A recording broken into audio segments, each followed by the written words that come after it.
Hello Hungary, hello Budapest, hello fellow Europeans and American friends.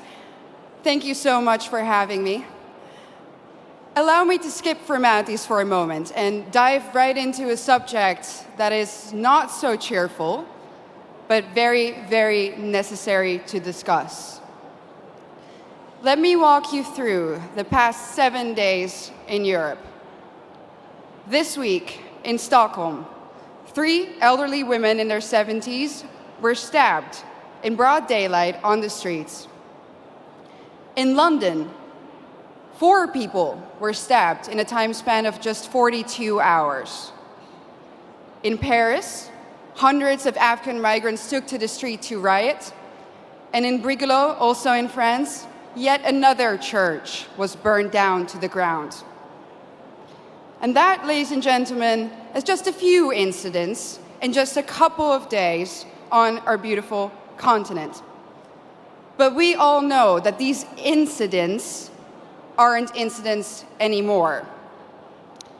If there's one thing that's for sure, it's that we know, and our governments also know, that there is a link between mass migration and crime. In the Dutch city of Dordrecht, something interesting happened the other day. They announced, and this is a small city in the Netherlands, in my home country, that a new asylum center will be put in that little town. And what did the municipality do? They said, we are going to offer citizens who live in the vicinity of this center 1,000 euros to take extra safety measures. Our new reality in Europe consists of frequent rapes, stabbings, killings, murders, shootings, even beheadings. But let me be clear about one thing. This did not used to happen before. This is a newly imported problem. Samuel P. Huntington predicted this over 25 years ago when he wrote, and I quote, "In the new world of mass migration, the most pervasive, important and dangerous conflicts will not be between the social classes. They will not be between the rich and the poor. They will be between peoples belonging to different cultural entities. Tribal wars and ethnic conflicts will occur within civilizations." Well, boy, was he right. And the worst part is, we as a society seem to have become indifferent to it. When another white boy or white girl dies at the hand of an immigrant, we might shake our head, we might let out a sigh, we might even get angry for a minute or two, and then we go on with our lives. We offer the family thoughts and prayers, but nothing ever changes. Ladies and gentlemen, what does that say about us? This is a response of a society that has already given up, a society that has already accepted its defeat. But is this true? Have we given up? Do we really accept the new reality that our globalist leaders have in mind for us? I know one thing for sure. And that is that if nothing changes, if we don't start to seriously fight for our continent, for our religion, for our people, our countries, then this time that we live in will go down in history as the time in which Western nations no longer had to get invaded by hostile armies in order to be conquered. This time will then go down in history as the period in which the invader was actively invited in by a corrupt elite. And not only did this corrupt elite invite the enemy in, they made the native population pay for it too. Everyone who has eyes can see it. The native, white, Christian European population is being replaced at an ever-accelerating rate. Let me back this up for you with some statistics from my home country. Let's take Amsterdam, the capital. Amsterdam currently consists of 56% migrants. The Hague, 58% migrants. Rotterdam, almost 60% migrants. And of course, most of these immigrants come from non-Christian, non-Western, African and Middle Eastern countries. Conclusion: the Dutch population is already outnumbered in the majority of our cities. But let's look onwards. London, 54% migrants. Again, conclusion, native population outnumbered. Brussels, color me shocked, 70% migrants.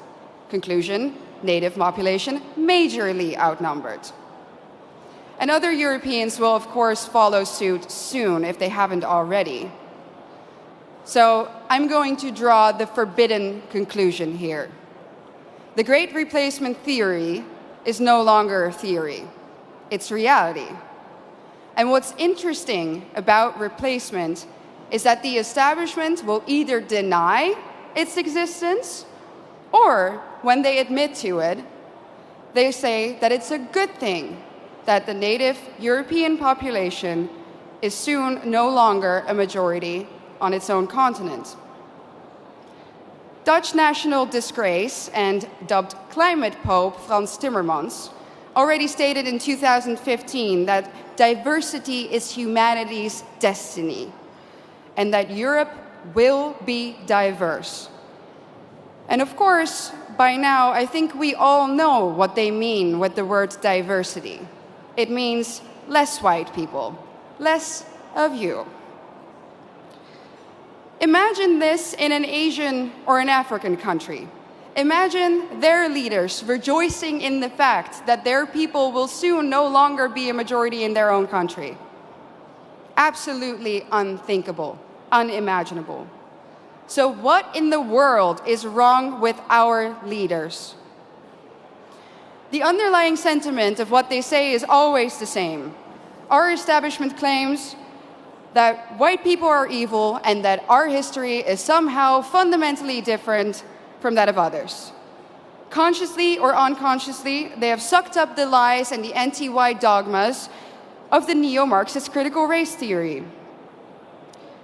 That's why the totalitarians in Brussels are trying to force you, the Hungarian people, a sovereign nation, to accept immigrants, despite the fact that the population has said no, and so has the government. But make no mistake, the majority of the Dutch people haven't asked for this either. Just like Brussels is forcing Hungary to accept these hordes of immigrants, they are doing the same now, even in the smallest of towns in the Netherlands. No part may remain Dutch in the traditional sense of the word. No part of Europe may remain European. And it's not difficult to understand why. If the old Europe still exists in certain places, then people will be able to compare the new Europe to the old, and newsflash, they will prefer the old. That's why the Eurocrats hate Hungary so much. And their message is clear. Our way of life, our Christian religion, our nations, they have to go, without exception. Their vision of the future is the neoliberal, unrecognizable Europe, where every city becomes kind of like Brussels. Ugly, dirty, unsafe, zero social cohesion, where the buildings are constantly under construction and they never ever seem to finish, and even when they do, the end result is uglier somehow than what they started with. And what are we left with? A permanent state of isolation, confusion, and disorientation. Ladies and gentlemen, welcome to the New World Order.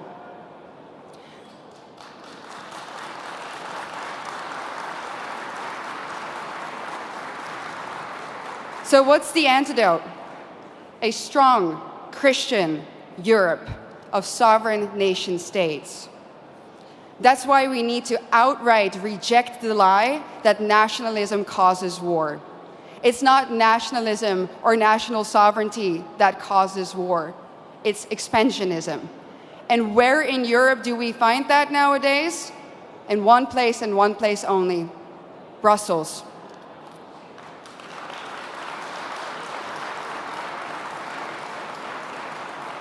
Isn't it funny how the same people who erode our national sovereignty and love to do it, give it all up to the Eurocrats there, that those people are now telling us that we need to spend billions and billions of euros on the national sovereignty of Ukraine? It's a joke, honestly, and it's a pretty sick, expensive, and dangerous joke. During a recent interview, I got asked by an interviewer, do you think that you ever go too far? Do you think that you're ever too radical? I thought about it for a second, and I said, no. No, I don't think I go too far. Truth be told, ladies and gentlemen, I think we in Europe do not go far enough. I think that if we really think about the organized, structural attack on our civilization, that we don't do enough.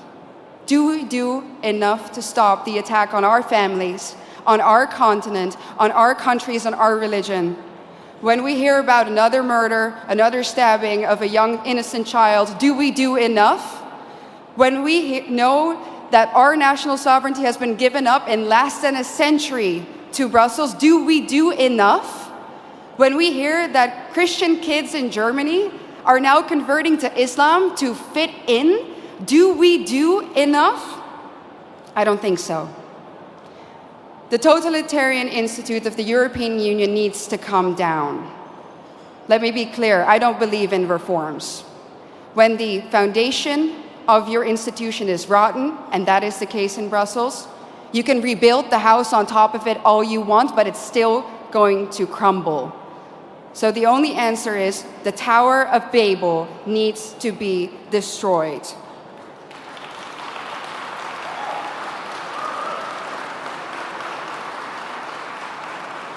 Ladies and gentlemen, we are the daughters and sons of the greatest nations on earth.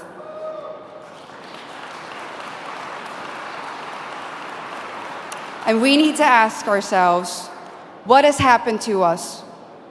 Where do we come from? And more importantly, where are we going? Our elites have declared a war on us, and now it is time for us to put on the full armor of God, fight back, and win. Thank you so much.